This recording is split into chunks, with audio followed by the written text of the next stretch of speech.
Microsoft says it estimates that 8.5M computers around the world were disabled by the global IT outage.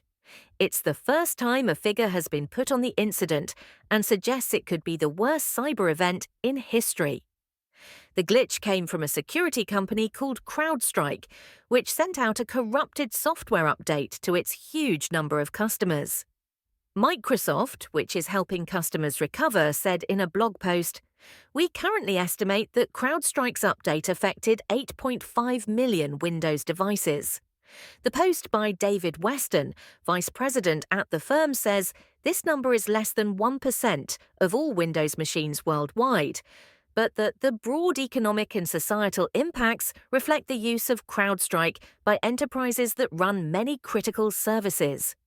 The company can be very accurate on how many devices were disabled by the outage, as it has performance telemetry to many by their internet connections. The tech giant, which was keen to point out that this was not an issue with its software, says the incident highlights how important it is for companies such as CrowdStrike to use quality control checks on updates before sending them out. It's also a reminder of how important it is for all of us across the tech ecosystem to prioritize operating with safe deployment and disaster recovery using the mechanisms that exist, Mr. Weston said. The fallout from the IT glitch has been enormous and was already one of the worst cyber incidents in history.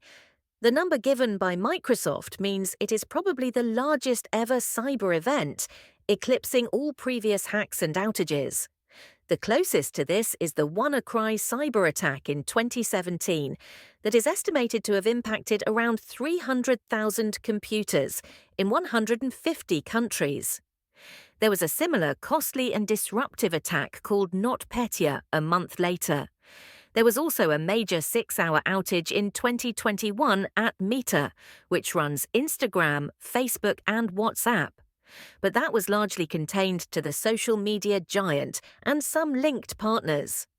The massive outage has also prompted warnings by cybersecurity experts and agencies around the world about a wave of opportunistic hacking attempts linked to the IT outage. Cyber agencies in the UK and Australia are warning people to be vigilant to fake emails, calls, and websites that pretend to be official. And CrowdStrike head George Kurtz encouraged users to make sure they were speaking to official representatives from the company before downloading fixes.